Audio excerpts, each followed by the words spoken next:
सीखते हैं कुछ नया। नए में हम सीखेंगे मेक का यूज। तो देखो मेक का मतलब होता है बनाना, केक बनाना, मिल्कशेक बनाना, बर्गर बनाना, पिज्जा बनाना। लेकिन मेक का यूज करके हम कुछ अलग प्रकार के भी सेंटेंसेस बना सकते हैं। वो किस तरह के?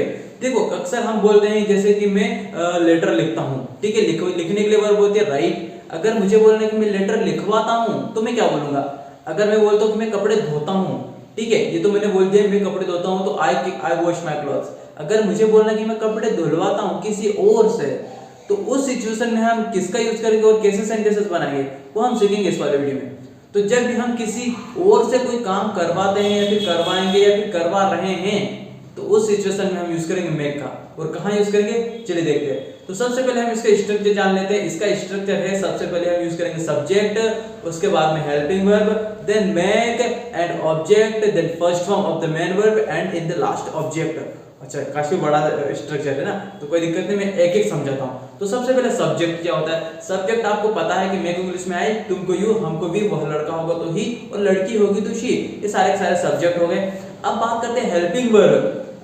हेल्पिंग वर्ब जैसे कि प्रेजेंट कंटीन्यूअस की बात करें तो इज हमारा आता है, पास्ट कंटीन्यूअस की बात करें तो वाज वर आता है, और फ्यूचर कंटीन्यूअस की बात करें तो विल भी आता है। ऐसा परफेक्ट में प्रेजेंट परफेक्ट होगा तो हैव हैज, पास्ट परफेक्ट होगा तो हैड, और फ्यूचर परफेक्ट होगा तो विल हैव। ये होते हैं हेल्पिंग वर्ब। अच्छा उसके बाद में मेक यूज करेंगे। मेक मतलब हमारा मेन चैप्टर। देन आता है ऑब्जेक्ट। अब ऑब्जेक्ट में क्या मतलब? ऑब्जेक्ट का मतलब तो कोई वस्तु होती है, नहीं नहीं, यहाँ पर ऑब्जेक्ट का मतलब जैसे कि मी मतलब मुझे, मुझसे, है ना, मुझसे हो गया, तुमसे, उससे, उनसे, ये सारे सारे ऑब्जेक्ट होते हैं जो कि हम यूज करेंगे इस जगह पर, ठीक है। अब उसके बाद में ऑब्जेक्ट यूज कर लिया। देन आता है वर्ब के फर्स्ट फॉर्म। कौन सा काम करवा रहे हो आप लिखवा रहे हो तो लिखने के लिए वर्ब आप लिख दोगे राइट। आप धुलवा रहे हो तो धुलवाने के लिए वर्ब लिख दोगे आप वॉश। आप साफ करवा रहे हो तो साफ करवाने के लिए वर्ब लिख दोगे आप क्लीन। ये होती है वर्ब, ठीक है। इस पेज को भी ध्यान से देखिए, इसमें आपको सारी वर्ब मिल जाएंगे जो कि आप अपने डेली लाइफ में यूज करते हैं। देन आता है ऑब्जेक्ट, फिर ठीक है, ऑब्जेक्ट में वही चीज, कौन क्या साफ करवा रहे हो, क्या धुलवा रहे हो, क्या लिखवा रहे हो, ये चीज आ गई। अब सेंटेंस क्लियर हो जाएगा। अब जैसे कि मैं बच्चों को सुलाता हूँ, आई मेक चिल्ड्रन स्लीप। मैंने क्या बनाया? I make children sleep. अब सिंपल है, यहाँ पे हेल्पिंग वर्ब नहीं है ये, इसलिए मैंने क्या लगा दिया डायरेक्ट आई। कौन सुलाता है? मैं। आई लिख दिया हमने सब्जेक्ट में, उसके बाद में हेल्पिंग वर्ब नहीं थी तो छोड़ दिया, फिर लिखा हमने मेक, ठीक है। ऑब्जेक्ट में बच्चों को, तो बच्चों को हम इंग्लिश में बोलेंगे चिल्ड्रन, उसके बाद में वर्ब होती है स्लीप, सोने के लिए, तो स्लीप। अब सेंटेंस बन गया कि आई मेक चिल्ड्रन स्लीप। मेरी माँ मुझे बहुत दौड़ाती है। My mother makes me run. My mother makes me run. मेरी मम्मी मुझसे कपड़े धुलवाती है, मेरे खुद के कपड़े मतलब। तो my mother makes me wash my clothes.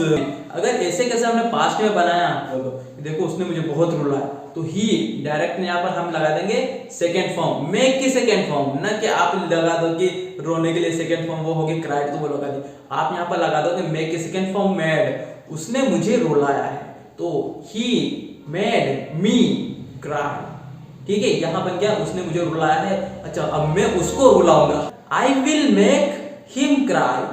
लड़कों की बात हो रही, लड़कियों की नहीं, तो I will make him cry. यहां से बन गया हमारा, फ्यूचर में भी बन गया, पास्ट में भी बना लिया। अगर बात करें हम कंटिन्यूअस की, जैसे कि मैं उनसे लिखवा रहा हूं, तो आई एम मेकिंग देम, उनसे, तो I am making them right. यहां पर हमने आईएनजी लगा दिया, किसके साथ? वो मेक के साथ में। I am making them right. अगर मैं बोलूं कि मैं उनसे एक पोएम लिखवा रहा हूं, वो भी आपको सुनाऊंगा, तो I am making them right a poem. अगर इसको मैं बोलूं कि अरे मैं तो उनसे कपड़े धुलवा रहा था, तुम्हें कुछ और ही लगा, तुम गलत समझ रहे थे ना, मैं तो उनसे कपड़े धुलवा रहा था, तो I was making them wash my clothes. अच्छा यहाँ पर किसी का आप नाम ले लो, जैसे कि मैं कविता से कपड़े धुलवा रहा था, ठीक है, कविता हमारी काम वाली भाई, तो मैं उनसे क्या बोलूंगा? मैं कपड़े उनसे धुलवा रहा था, तो I was making Kavita wash my clothes. तो ये था हमारा मेक का यूज, यानी कि इसी तरह से आप मेक का यूज करके सेंटेंसेस बना सकते हो। अब बुलवाना, सुलवाना, दिखवाना, इसकी कोई वर्ब नहीं होती, यहाँ पर हम मेक का यूज करके सेंटेंसेस बना सकते हो। अच्छा, आपके लिए छोटा सा होमवर्क है, ये 3 से 4 सेंटेंसेस है जिन्हें आपको ट्रांसलेट करना है। देखो पढ़ाई की है तो समझ में आया होगा, और अगर समझ में आया तो ये एग्जाम्पल भी ट्रांसलेट हो जाएंगे इजीली। तो ये रहे हमारे कुछ एग्जाम्पल जो कि आपको ट्रांसलेट करके हमारे कमेंट बॉक्स में डालना है with your names. Okay, so thank you so much for watching my this video. We'll meet in the next video. Till then, enjoy yourself.